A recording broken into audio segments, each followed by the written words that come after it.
Hello students, कैसे हैं आप सभी। आप लोगों का फिर से एक बार स्वागत है आपके अपने YouTube channel geography with Saurabh Sharma पे।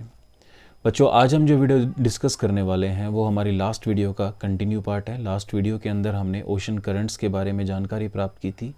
आज हम जो टॉपिक डिस्कस करने वाले हैं वो है अटलांटिक ओशंस करंट, यानी कि अंध महासागर की जलधाराएं। वीडियो शुरू करने से पहले मैं आप लोगों को एक बार फिर से एक याद दिला दूं कि आप लोग जितना पॉजिटिव रिस्पांस इस यूट्यूब चैनल यानी मेरे यूट्यूब चैनल को दे रहे हैं, उसी तरीके से इस पॉजिटिव रिस्पांस को जारी रखिएगा। अगर आपको लगता है ये वीडियो आप लोगों के लिए हेल्पफुल है, आप लोगों को अच्छी नॉलेज देती हैं, ईजी टू अंडरस्टैंड है, तो आप ज़्यादा से ज़्यादा इन वीडियो को शेयर कीजिए और अपने फ्रेंड्स तक इन्हें सब्सक्राइब करने के लिए ज़रूर कहिए। और आप लोगों के जो भी सजेशंस हैं आप इस वीडियोस के या हर वीडियो जो भी आप देखते हैं उसके कमेंट सेक्शन के अंदर ज़रूर भेजिए, ताकि मैं कोशिश करूं कि आने वाले वीडियोस के अंदर वो कमियां हो नहीं, जो वो कमियां हैं उन्हें मैं दूर कर सकूं। तो चलिए बच्चों, आज हम वीडियो स्टार्ट करते हैं। वो है हमारी अटलांटिक ओशंस की करंट। अटलांटिक ओशन की करंट पैसिफिक ओशन की करंट के एज सिमिलर दो हिस्सों में वर्गीकृत है। भूमध्य रेखा से उत्तरी भाग अंध महासागर का उत्तरी अंध महासागर कहलाता है और उसका दक्षिणी भाग दक्षिणी अंध महासागर कहलाता है। जब अंध महासागर के बारे में बात कर रहे हैं तो अंध महासागर की जो लोकेशन है वो पश्चिमी क्षेत्र से यानी पश्चिमी छोर से हमारे उत्तरी अमेरिका और दक्षिण अमेरिका के द्वारा बाधित है। और जब यह पूर्वी क्षेत्र के बारे में अगर हम बात करें तो अंध महासागर का पूर्वी क्षेत्र यूरोप महाद्वीप और अफ्रीका महाद्वीप के द्वारा जो है वो बाधित है। इसका जो उत्तरी छोर है वो ग्रीनलैंड व आर्कटिक जो महासागर है उसके द्वारा जो है वो रोका गया है और उसका दक्षिणी क्षेत्र अंटार्कटिका महाद्वीप तक फैला हुआ है। इतने विस्तार और विश्व के दूसरे सबसे बड़े महासागर के जलधाराओं के बारे में जानकारी प्राप्त करने से पहले आप ये चीज़ अच्छे से जान लीजिए कि इसके द्वारा भी जलधाराएं जो चलती हैं, इन महासागरों में जलधाराएं जो चलती हैं वो हमारे व्यापार की दृष्टि से, मत्स्य उत्पादन की दृष्टि से और अन्य उपयोगों की दृष्टि से काफ़ी महत्वपूर्ण है। अटलांटिक महासागर के द्वारा विश्व के सबसे व्यस्ततम जो वाटर मार्ग हैं, हमारे जल मार्ग हैं, उनका विकास होता है। और अटलांटिक महासागर के अंदर जो जलमार्ग विकसित होते हैं उसमें दो विश्व के सबसे ज़्यादा विकसित महाद्वीप आपस में व्यापार करते हैं। ये एक तरफ है उत्तरी अमेरिका और दूसरी तरफ है यूरोप। इस शॉर्ट एंड श्योर ब्रीफिंग के बाद अब हम डिस्कस करते हैं अटलांटिक महासागर की धाराओं को। जिस तरह से प्रशांत महासागर की जलधाराएं हैं बच्चों उत्तर व दक्षिण, उसी प्रकार से अंध महासागर की धाराएं भी दो वर्गों में वर्गीकृत हैं। उत्तरी भाग उत्तरी अंध महासागर की जलधाराएं और दक्षिणी भाग दक्षिणी अंध महासागर की जलधाराओं के रूप में जो है आज हम जो है वो डिस्कस करेंगे। तो चलिए बच्चों स्टार्ट करते हैं। सबसे पहले जो जलधारा हमारे सामने है वो है उत्तरी भूमध्य रेखीय गर्म जलधारा। उत्तरी भूमध्य रेखीय गर्म जलधारा के बारे में आपको मैं बता दूं एक बार मैप सेक्शन के ऊपर कि ये जलधारा जो है वो अफ्रीका के पश्चिमी तट से बहना प्रारंभ करती है। ये चीज़ आप लोगों को प्रशांत महासागर की जलधाराओं में भी मैंने बताई थी कि जैसे जैसे आप जलधाराओं के बारे में पढ़ते हैं तो आपको सबसे पहला जो फैक्टर अफेक्ट करता है जलधाराओं को वो है पवने। और पवनों में कौन सा पवन तंत्र, जो हमारे प्रचलित पवने हैं, प्रिवेलिंग विंड्स हैं, वो सबसे ज़्यादा हमारी महासागरीय जलधाराओं को प्रभावित करती हैं। इसका जो उत्तरी शोर है यानी कि जो हमारा भूमध्य रेखा का उत्तर व दक्षिणी क्षेत्र है, 5 डिग्री से लेकर 23.5 डिग्री उत्तर व दक्षिण, यहाँ पर सनमार्गी पवनों का प्रभाव रहता है, जिसके कारण पवनों ये जो हमारी जलधाराएं हैं ये पूर्व से पश्चिम की ओर जो है वो प्रभावित हो या प्रवाहित होती हैं। क्योंकि सनमार्गी पवनों की जो दिशा है वो उत्तर पूर्व से दक्षिण पश्चिम और दक्षिण पूर्व से उत्तर पश्चिम होती हैं। परंतु जलधाराओं के कंटेक्स्ट में मैं आप लोगों को सिर्फ इतना ही कहूँगा कि आप ये ध्यान रखिए कि सनमार्गी पवनों का प्रभाव पूर्व से पश्चिम की ओर जलधाराओं को धकेलता है, लेकिन जब ये प्रभाव पछुआ पवनों के बारे में आते हैं तब ये जलधाराएं जो हैं वो पश्चिम से पूर्व की ओर जो हैं वो विस्थापित करवाती हैं। राइट, ये दो चीज़ें आपको ध्यान में रखनी है। तो सबसे पहली बात जो हमारी सबसे पहली जलधारा है वो है उत्तरी भूमध्य रेखीय गर्म जलधारा, जो कि अफ्रीका महाद्वीप के पश्चिमी तट से बहना प्रारंभ करती है। और कहाँ पहुँचती है ये जो हमारा कैरेबियन सागर है यहाँ पर ये जलधारा जो है वो पहुँचती है। कैरेबियन आइलैंड जिसे वेस्ट इंडीज़ भी कहते हैं, यहाँ पर इसे अंटाइल्स की गर्म जलधारा के नाम से जाना जाता है। तो सबसे पहली जलधारा कौन सी है? उत्तरी भूमध्य रेखीय गर्म जलधारा। और उसके साथ जो दूसरी जलधारा अटैच है वो कौन सी है? अंटाइल्स की या कैरेबियन की गर्म जलधारा। यही जलधारा उत्तर की ओर तट का अनुसरण करते हुए कहाँ पहुँचती है? मैक्सिको की खाड़ी में। कहाँ पहुँचती है? मैक्सिको की खाड़ी में। तो ये जो मैक्सिको की खाड़ी है, यहाँ से ये जलधारा मैक्सिको की खाड़ी का चक्कर लगाकर बाहर निकलती है।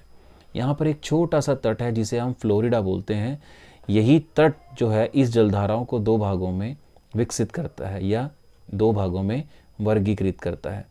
एक तरफ मैक्सिको की खाड़ी का चक्कर लगाकर बाहर आने वाली जलधारा को मैक्सिको की गर्म जलधारा के नाम से जानते हैं। और एक जलधारा जो फ्लोरिडा के पूर्वी तट पर बहती है, इसे फ्लोरिडा की गर्म जलधाराएं के नाम से जानते हैं। अब तक हमने 4 जलधाराओं के बारे में जाना बच्चों। ये है पहली उत्तर भूमध्य रेखीय गर्म जलधारा। जब ये कैरेबियन सागर में पहुंचती है तो इसे कैरेबियन की गर्म जलधारा या अंटाइल्स की गर्म जलधारा बोलते हैं। फिर यही जलधारा का विकसित रूप जब कहाँ पहुंचता है, मैक्सिको की खाड़ी में, तो इसे मैक्सिको की गर्म जलधारा के नाम से जानते हैं। इस जलधारा का एक भाग ये है हमारा फ्लोरिडा। इस फ्लोरिडा के तट के सहारे उत्तर की ओर मुड़ती है, जिसे फ्लोरिडा की गर्म जलधारा कहते हैं। मैक्सिको की खाड़ी का चक्कर लगाने वाली जलधारा बाहर फ्लोरिडा से बहकर जाने वाली जलधारा के साथ मिल जाती है। यहाँ से ये एक जलधारा के रूप में जो है वो उत्तर की तरफ बढ़ती हैं, जहाँ इसे गल्फ स्ट्रीम की गर्म जलधारा के नाम से जाना जाता है। ठीक है, कौन सी है? सबसे पहली है उत्तरी भूमध्य रेखीय, दूसरी है हमारी कैरेबियन या अंटाइल्स, तीसरी है हमारी मैक्सिको, चौथी है हमारी फ्लोरिडा और पांचवी है हमारी गल्फ स्ट्रीम की गर्म जलधारा। तो गल्फ स्ट्रीम की गर्म जलधारा बहती हुई कहाँ पहुँचती है? न्यू फाउंडलैंड द्वीप के पास। यहाँ पर एक छोटा सा द्वीप है, इसे हम न्यू फाउंडलैंड द्वीप कहते हैं। यहाँ पर पहुँचती हुई कौन सी गर्म जलधारा है? ये गल्फ स्ट्रीम की गर्म जलधारा। यह है हमारा लैब्राडोर सी। यहाँ से एक जलधारा जो है वो दक्षिणावर्त बहती हुई कहाँ पहुँचती है? न्यू फाउंडलैंड द्वीप के पास।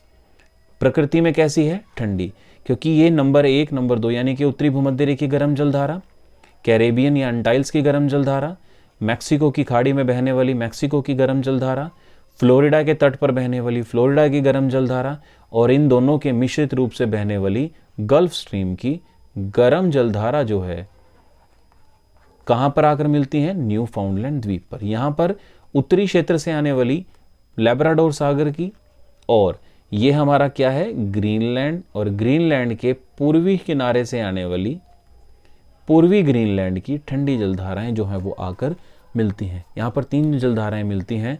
Number 1 gulf stream, number 2 Labrador, number 3 पूर्वी ग्रीनलैंड।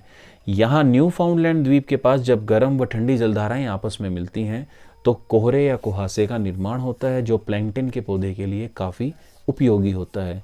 प्लैंकटन के पौधे की मात्रा ज़्यादा होने से इस क्षेत्र के अंदर मत्स्य उत्पादन जो है वो विश्व का सबसे ज़्यादा यानी दूसरे नंबर पे सबसे ज़्यादा मत्स्य उत्पादन करने वाला क्षेत्र है। विश्व का सबसे ज़्यादा मत्स्य उत्पादन करने वाला क्षेत्र जो है वह उत्तर पश्चिमी प्रशांत महासागरीय क्षेत्र है, और दूसरा जो विश्व का सबसे ज़्यादा मत्स्य उत्पादन करने वाला क्षेत्र है वो है उत्तर पश्चिमी अंध महासागरीय क्षेत्र। यहाँ पर जो ग्रैंड बैंक है, यहाँ पे विश्व की दूसरी सबसे ज़्यादा मत्स्य उत्पादन करने की विशेषता जो है वो पाई जाती है। अब यहाँ पर कौन सी पवनों का प्रभाव क्षेत्र है? पछुआ पवनों का, जिसके कारण न्यू फाउंडलैंड द्वीप से एक प्रवाह जो यूरोप के तट की तरफ बढ़ता है, इसे हम उत्तरी अंध महासागरीय प्रवाह के नाम से जानते हैं। उत्तरी अंध महासागरीय प्रवाह। उत्तरी अंध महासागरीय प्रवाह जो है वो प्रकृति में गर्म है, और यही गर्म प्रवाह जब यूरोप के पश्चिमी तट पर पहुंचता है तो इसके जो तापमान है, इस भाग के तापमान को क्या कर देता है? बढ़ा देता है, जिसके कारण जो बर्फ यानी कि हिमांक जैसे तापमान वाले क्षेत्र में होने के बावजूद भी ये जो तट हैं, ये जो बंदरगाह हैं, ये सारा साल खुले रहते हैं। तो जिसके कारण व्यापार संभव हो पाता है, और यूरोप का व्यापार उत्तरी अमेरिका के साथ इसी मार्ग के द्वारा सबसे ज़्यादा संभव है। यूरोप के पश्चिमी तट से टकराकर एक जलधारा जो है वो उत्तरी तट का अनुसरण करते हुए नॉर्वे के तट के साथ बहती हुई आगे जाती है, जिसे नॉर्वेजियन की गर्म जलधारा के रूप में जाना जाता है। क्योंकि नॉर्वे के मुकाबले आपका जो यूरोपियन का जो क्षेत्र है वो हमारा निम्न अक्षांश है, लेकिन अगर मैं बात करूं कि यूरोप के तट से टकराकर एक जलधारा जो है वो दक्षिणावर्त होकर नीचे की यानी दक्षिण की तरफ बढ़ती है, और कनारी द्वीप के पास, यहाँ पर एक छोटा सा द्वीप है जिसका नाम है केनारी या कैनरी, तो कनारी द्वीप के पास इस जलधारा को कनारी की ठंडी जलधारा के रूप में जाना जाता है।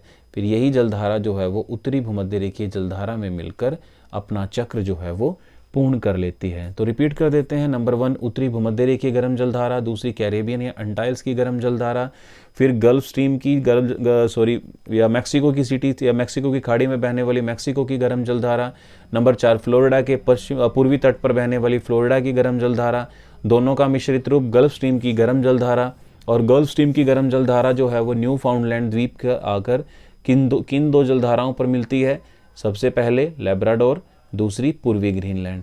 ये गर्म व ठंडी जलधाराओं के मिलने से यहाँ कोहरे, कुहासे, प्लैंकटन और मत्स्य उत्पादन की जो एक विशेषताएं हैं वो उत्पन्न होती हैं। पछुआ पवनों के प्रभाव से पश्चिम से पूर्व बहती हुई ये जलधारा या प्रवाह तंत्र जो है वो पश्चिमी यूरोप पर जाकर टकराता है, जिसके कारण एक जलधारा नॉर्वे के तट पर पहुंचती है जिसे नॉर्वेजियन की गर्म जलधारा, और एक जलधारा कनारी के तट के साथ दक्षिणवर्त होकर बहती है जिसे कनारी की ठंडी जलधारा के रूप में जाना जाता है। तो इस सर्कुलेशन में एक खास किस्म के सागर का निर्माण होता है जिसे हम सारगेसो सागर के नाम से जानते हैं। तो सारगेसो सागर की सबसे बड़ी विशेषता यहाँ है सारगेसम घास। तो यहाँ पर सारगेसम घास की जो सबसे ज़्यादा अच्छी एक तरह से मात्रा पाई जाती है, जिसके कारण इस एक चक्रीय सागर का निर्माण जिसका है उसे हम सारगेसो सागर कहते हैं। राइट, तो ये इजी है, आई थिंक कोई दिक्कत नहीं हुई होगी। तो इसके बाद अब देख लेते हैं जो हमारी जलधाराएं हैं जो कि एक लैंग्वेज के तौर पर हैं। सबसे पहले उत्तरी भूमध्य रेखीय जलधारा, जैसे कि मैंने बताया अफ्रीका के पश्चिम तट से बहती हुई कहाँ पहुँचती है आपकी कैरेबियन द्वीप समूह तक। कैरेबियन द्वीप समूह में जो जलधारा पहुँचती है उसे अंटाइल्स की गर्म जलधारा के रूप में जो है वो जाना जाता है, या कैरेबियन की गर्म जलधारा के रूप में भी इसे जानते हैं। फिर यही जलधारा आगे फ्लोरिडा के पूर्वी तट पर बहती है जिसे फ्लोरिडा की गर्म जलधारा के रूप में जाना जाता है, और इसके अंदर जो नदियां हैं वो प्रभावशाली हैं, मिसिसिपी और मिसौरी जो कि काफ़ी महत्वपूर्ण है। इसके अलावा अगली जो जलधारा है जैसे कि मैंने बताया था वो गल्फ स्ट्रीम की गर्म जलधारा, यानी कि ऐसी जलधारा जो कि मैक्सिको की खाड़ी का चक्कर लगाकर बाहर आती है और फ्लोरिडा के तट से टकराकर बढ़ती हैं। ये दोनों जलधाराएं जब आपस में मिलती हैं, उन दोनों जलधाराओं के मिलने से किस जलधारा का निर्माण होता है, गल्फ स्ट्रीम की गर्म जलधारा। और गल्फ स्ट्रीम की गर्म जलधारा कहाँ जाकर मिलती है, न्यू फाउंडलैंड द्वीप पर। ग्रैंड बैंक जो है वो यहीं पर विस्थापित है जैसा कि मैंने आपको जस्ट बताया, और यहाँ पर दो अन्य जलधाराएं भी इसमें आकर मिलती हैं। उन जलधाराओं के बारे में भी आप जान लीजिए, यहाँ सीक्वेंस थोड़ा गलत दिया हुआ है। तो सबसे पहली जो जलधारा इसमें आकर मिलती है वो है पूर्वी ग्रीनलैंड की ठंडी जलधारा, और दूसरी जलधारा जो आकर मिलती है वो कौन सी है, लेब्राडोर की ठंडी जलधारा। लेब्राडोर सागर से आती है, लेब्राडोर सी और बैफिन की खाड़ी के आसपास, या फिर आपकी ये सबसे ज़्यादा जो मात्रा में हिम जमा हुआ है इसे भी कम करती है, इसका भी प्रभाव जो है वो कम करती है। इसके बाद जो जलधाराएं हैं जो बहती हुई आगे बढ़ती हैं उसमें सबसे पहली है जब हमारी ठंडी व गर्म जलधाराएं मिलती हैं उसके बाद पछुआ पवनों के प्रभाव से ये जलधारा जो है वो पश्चिम से पूर्व बहती हुई यूरोप के पश्चिमी तट से टकराती है, जिस रास्ते में इसे उत्तरी अटलांटिक महासागरीय प्रवाह के रूप में जो है इसे जाना जाता है। यूरोप के पश्चिमी तट से टकराकर एक जलधारा उत्तर की ओर बहती हुई नॉर्वे पहुंचती है जिसे नॉर्वेजियन की गर्म जलधारा के रूप में जाना जाता है, और एक जलधारा जो है वो दक्षिण अवृत होकर बहती है जिसे हम कनारी की ठंडी जलधारा के रूप में जानते हैं। एक छोटा सा सर्कल है, इसमें कोई भी आप लोगों को परेशानी का कारण आई थिंक नहीं है। तो चलिए, यहाँ पे सारगेसो सागर के बारे में भी डिटेल दी हुई है, आप इसमें बाद में आराम से इसे पढ़ लीजिएगा, और मैंने आप लोगों के पास ये ऑलरेडी जो है वो पढ़ाया भी हुआ है, समझाया भी हुआ है। तो चलिए बच्चों, अब हम बात करते हैं हमारे दक्षिणी अंध महासागरीय जलधाराओं के बारे में। तो दक्षिणी अंध महासागरीय जलधारा जो हैं वो किस प्रकार से कार्य करती हैं उसके बारे में एक बार देख लेते हैं। ये भी जलधारा जो है वो यूरोप के हमारे अफ्रीका के पश्चिमी तट से बहना प्रारंभ करती है, और पश्चिमी तट से ये जलधारा सनमार्गी पवनों के प्रभाव से बहती हुई कहाँ पहुँचती है, दक्षिण अमेरिका के पूर्वी तट। यहाँ पर ये टकराकर ब्राज़ील के तट के सहारे दक्षिणावर्त बहती है,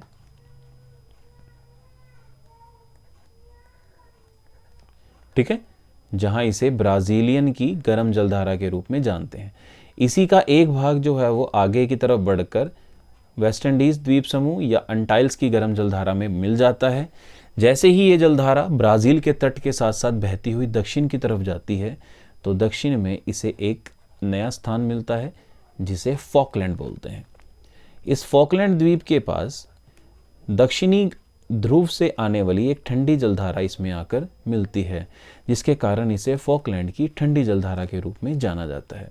फॉकलैंड के बाद ये जलधारा पछुआ पवनों के प्रभाव से पश्चिम से पूर्व बहती हुई आशा अंतरीप पर आकर टकराती है। आशा अंतरीप पर टकराकर एक जलधारा जो है वो आगे हिंद महासागर की ओर बढ़ जाती है और एक जलधारा अफ्रीका महाद्वीप के पश्चिमी तट का अनुसरण करते हुए अंगोला के समीप दक्षिण से उत्तर की ओर बहती हुई आगे बढ़ती है, जिसे हम बेंगुला की ठंडी जलधारा के रूप में जानते हैं। बेंगुला की ठंडी जलधारा वापिस दक्षिण विषुवतरेखीय जलधारा में मिलकर अपना चक्र पूर्ण कर लेती है। बच्चों एक चीज़ यहाँ पर आप ध्यान रखना कि यहाँ पर दो जलधाराएं आपस में बहती हुई आगे एक साथ दिखाई देती हैं, जो कि है आपकी दक्षिणी विषुवतरेखीय जलधारा, एक है आपकी उत्तर विषुवतरेखीय जलधारा। क्योंकि ये एक ही क्षेत्र के समीप बहती हैं तो जल के अधिक होने के कारण कई बार ये पश्चिम से पूर्व बहती हुई भी पाई जाती हैं। जब ये पश्चिम से पूर्व यानी भूमध्य रेखीय क्षेत्र में जब पवनें या जलधाराएं पश्चिम से पूर्व बहती हैं तो उसे प्रति विषुवतरेखीय जलधारा के रूप में जाना जाता है। अमूमन इनकी दिशा पूर्व से पश्चिम है, परंतु जल अधिकता के कारण कई बार वो पश्चिम से पूर्व बहना प्रारंभ कर देती हैं, जिसे प्रति विषुवतरेखीय जलधारा के रूप में जाना जाता है। तो बहुत आसान था। इसमें सबसे पहला है दक्षिणी विषुवतरेखीय जलधारा, दूसरी है ब्राज़ील की गर्म जलधारा, तीसरी है फॉकलैंड की ठंडी जलधारा, चौथा है दक्षिणी अटलांटिक या दक्षिणी अंध महासागरीय प्रवाह, और पांचवी जो जलधारा है वो है बेंगुला की ठंडी जलधारा। छठी जलधारा जो है वो प्रति विषुवतरेखीय जलधारा है, जो कि सभी महासागरों में ज़्यादातर पाई जाती है। अंध महासागर की जलधाराओं के बारे में सिर्फ इतना ही बच्चों। एक बार लैंग्वेज में आप लोगों के सामने देख लेते हैं क्या है। सबसे पहली बात, दक्षिणी अंध महासागरीय जलधाराओं में भी वही भूमध्य रेखीय जलधारा जो कि पूर्व से पश्चिम सन्मार्गी पवनों के प्रभाव से बहती है। उसके बाद ये ब्राज़ील के तट से टकराती है, जहां पर इसे ब्राज़ीलियन की गर्म जलधारा के रूप में जाना जाता है। उत्तर से दक्षिण की ओर बहती हुई ये जलधारा कहाँ पहुंचती है? फॉकलैंड द्वीप के पास। तो फॉकलैंड दक्षिणी हमारा अंटार्कटिका महासागर या महाद्वीप के पास से एक ठंडी जलधारा फॉकलैंड की जलधारा में आकर मिलती है, इसलिए इसे फॉकलैंड की ठंडी जलधारा के रूप में जाना जाता है। यहाँ से पछुआ पवनों के प्रभाव से जलधारा जो है वो पश्चिम से पूर्व बहती हुई कहाँ पहुँचती है? हमारे आशा अंतरीप यानी कि केप ऑफ गुड होप के पास, जहाँ पर इसे दक्षिणी अटलांटिक महासागरीय प्रवाह के रूप में जो है वो जाना जाता है। प्रकृति में प्रवाह गर्म होता है और बेंगुला तट जो यानी कि हमारा अफ्रीका का पश्चिमी तट है, वहाँ पर पहुंचकर आशा अंतरीप के दो हिस्सों में वर्गीकृत होती है। एक आगे हिंद महासागर में जाकर मिलती है और एक तट का अनुसरण करते हुए उत्तर की तरफ बढ़ती है। पश्चिमी क्षेत्र पर बहती हुई इस जलधारा को बेंगुला की ठंडी जलधारा के रूप में जाना जाता है, क्योंकि ये उच्च अक्षांशों से निम्न अक्षांशों की तरफ बह रही है। फिर मैंने बताया कि कई बार क्या है, दोनों ही उत्तर व दक्षिणी विषुवतरेखीय जलधाराओं के चलते जलधाराओं का प्रभाव जो जल है उसका जल स्तर बढ़ जाता है, जिसके कारण कई बार वो वापस पश्चिम से पूर्व की ओर बहना प्रारंभ करता है, जिसे प्रति भूमध्य रेखीय गर्म जलधारा के रूप में जाना जाता है। तो बच्चों आई होप कि आप लोगों को ये जो अंध महासागरीय जलधारा थी इसमें ज़्यादा दिक्कत नहीं रही होगी। अगर कोई डाउट है तो आप इसे डिस्कस कर सकते हैं। हम इसके बारे में डेफिनेटली जो है दोबारा से भी बातचीत करेंगे, ठीक है। और आज हम जो अदर टॉपिक डिस्कस करने वाले हैं वो है हिंद महासागर की जलधाराएं। बच्चों टॉपिक छोटा है, 18 मिनट की वीडियो है, हालांकि चाहूँ तो मैं इसको यहीं पर स्टॉप कर सकता हूँ। तो चलिए इसको हम दोबारा स्टॉप करते हैं और बहुत जल्दी हम इसको नेक्स्ट वीडियो के अंदर हिंद महासागर की जलधाराएं और जलधाराओं के प्रभाव के बारे में जो है वो डिस्कस करेंगे। सो टिल देन आप इस वीडियो को चेकिए, इसमें भी कोई डाउट है, कोई प्रॉब्लम है तो क्वेरीज कमेंट सेक्शन के अंदर लिखिएगा और बहुत जल्दी मैं आप लोगों के साथ हिंद महासागर की जलधाराओं को भी जो है वो डिस्कस करने वाला हूँ। So till then thank you so much, have a nice day, all the very best for your examination and your preparation. Thank you.